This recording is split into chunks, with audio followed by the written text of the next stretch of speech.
Hello, grade 11s, and welcome to another lesson. Today we'll be looking at the poem Those Winter Sundays, written by Robert Hayden. And it reads as follows. Sundays too, my father got up early and put his clothes on in the blue-black cold. Then, with cracked hands that ached from labor in the weekday weather, made banked fires blaze. No one ever thanked him. I'd wake and hear the cold splintering, breaking.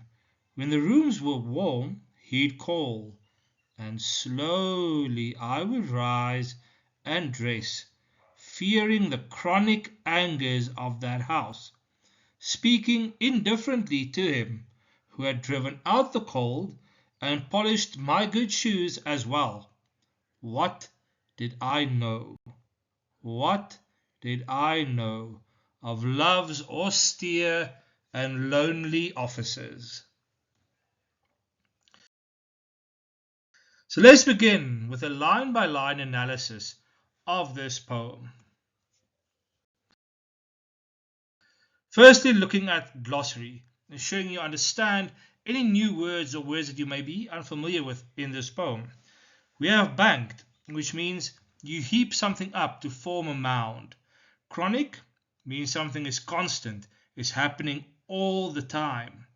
Indifferently means when you don't have any care, you have no feeling for someone whatsoever. Austere means something serious, it's harsh, or it's somber.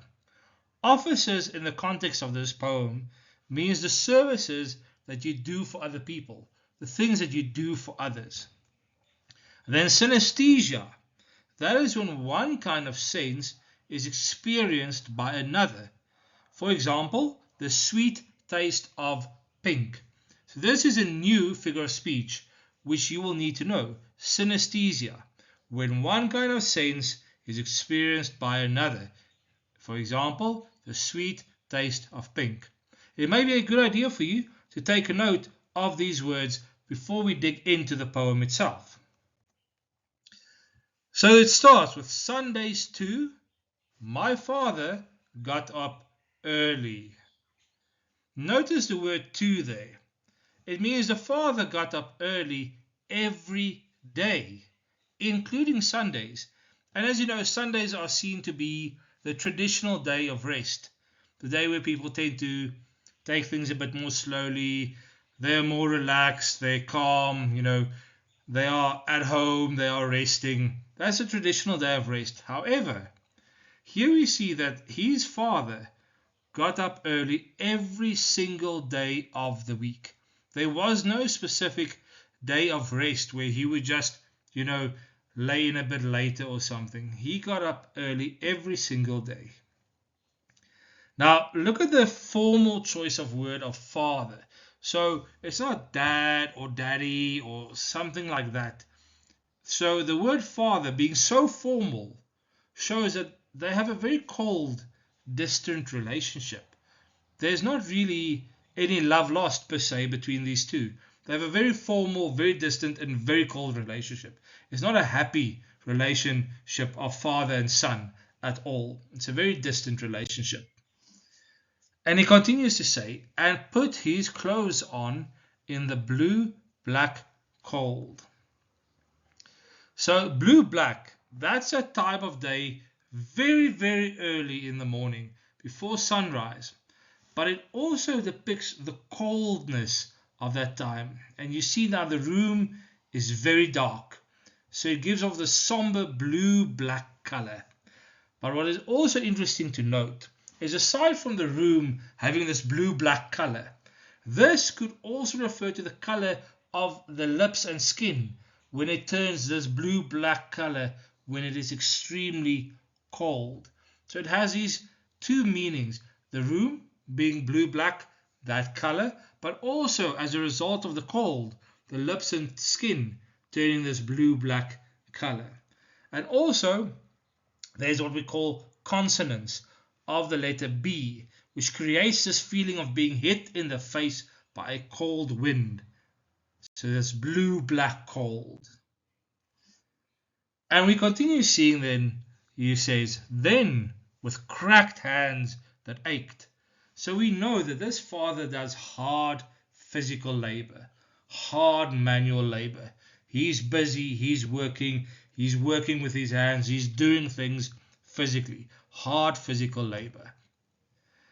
And notice the ached, the blaze, there's this long sounding A.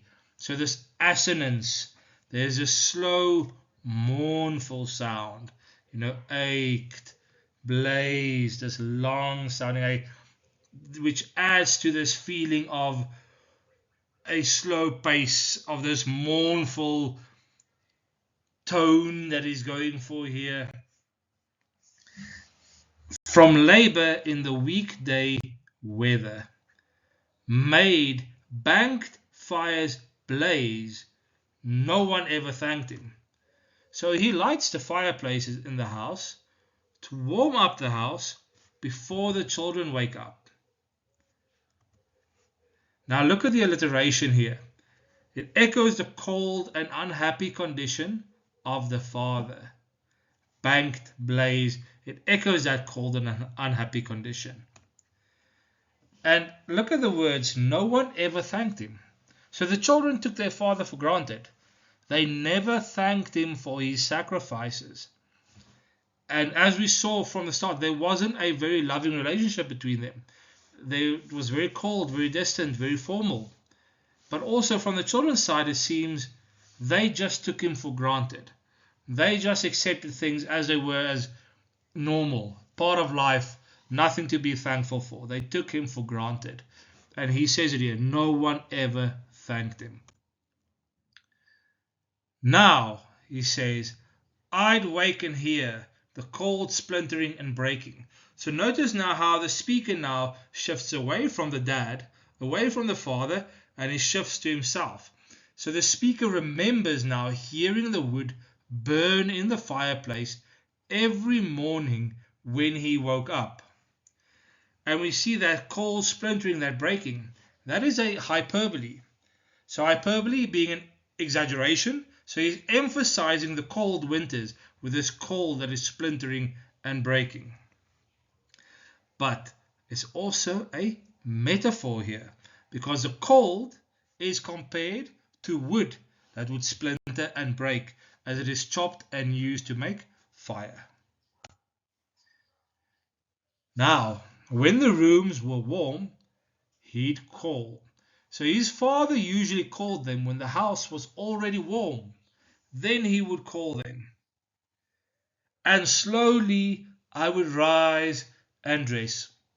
So here we see now the speaker would then get out of bed, but very slowly, almost reluctantly, you could say, would get out of bed, would get dressed, and start to go on. But now contrast this, his manners and the things he does, with his father who labored at the crack of dawn to support his family and ensure that they are all warm and kept warm. Fearing the chronic anger of this house. So here he gives the reader the impression that he was in fact afraid of his father. He speaks of chronic anger. So chronic means persisting, continuous, long-lasting. So it was an anger that persisted. It did not go away. There was this chronic anger in the house. And notice the personification of the house. Remember personification? Giving inanimate or non-living things properties of animate or living things, right? So now the house itself is angry. It shows you how much anger there is, and even the house is personified as being this angry house. Or another option here is it just the people in the house that are so exceptionally angry. But either way, we do see there was a chronic anger here that did not go away. Speaking indifferently to him. So the speaker spoke to his father without showing any emotions, completely indifferent. He had no emotions towards his father. Do you see again this cold, distant, formal relationship? It's not a happy father-son relationship at all. So it's a cold attitude. Keeps his distance due to this tense, angry relationship between the father and son. The man who now is spoken of as the one who had driven out the cold, so this father, he's the one who drove out the cold, who ensured the house was warm before his family woke up. He was actually taking care of them and caring for them. Even though this chronic anger is spoken of, he is the man who drove out the cold. And notice this as well, and polished my good shoes as well. So these good shoes were probably the church shoes, the fancy formal shoes. And all of this was treated with a lack of emotions by his child. So as an adult now, the speaker realizes, but you know what? All of these are gestures of love. He missed all of these as a child, and he couldn't understand the distance and the coldness and everything. Yet he missed all of these subtle gestures of love that the father was actually showing. And now as an adult, when he's now reflecting on what his father did, he comes to the realization that, you know what?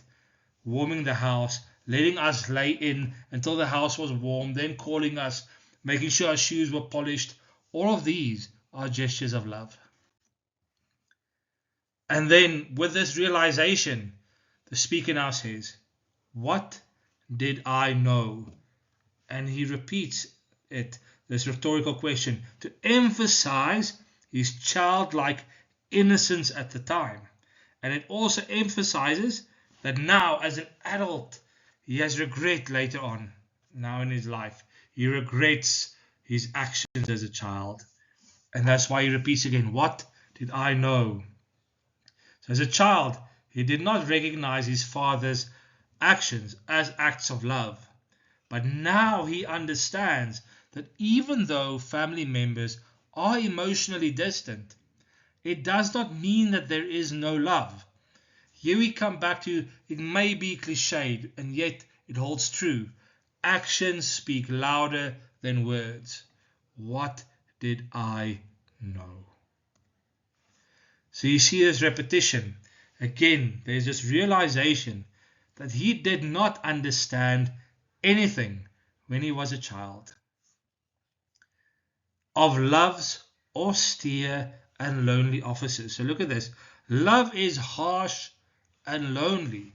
See, older and wiser, he says he did not understand love's austere and lonely offices. This tells us that his father was harsh and alone. This gives us the understanding that there was no woman or mother in the house. So it was difficult for the children to look past their father's strict and lonely character and recognize his loving actions. They couldn't look past the strictness and see that he was actually loving, and all of these things were gestures of love. Now look at this imagery of a workplace. You see, a parent never stops working. So the boy's father went to work on weekdays, but he seldom rested because on Sundays he still worked in the house for the sake of his children. He continued caring for them. A parent's work never stops. You're never done as a parent. So parental love is a duty, is a form of worship and responsibility. All in all, it is an official job. It is an official job, and it's the most important official job. Yet, the speaker did not realize everything the father was doing. So do you see that the tone is one of regret, creating this mood that is sad and bitter? And finally, the theme of this poem is love. It's a deep and serious familial love between a parent and a child. It is a type of love that gets you up at the crack of dawn, even when you're exhausted from a long week of hard work. This love is quiet and brave. It is not showy. so it can easily slip by unnoticed. Just as a speaker doesn't understand the nature of his father's love until he's grown, we don't understand the poem's form to be a sonnet is untraditional until we finish it and realize in retrospect that it has 14 lines. So there's a delayed or belated recognition of love, and its many forms for both the speaker and for us, the readers. Have a great day. Goodbye.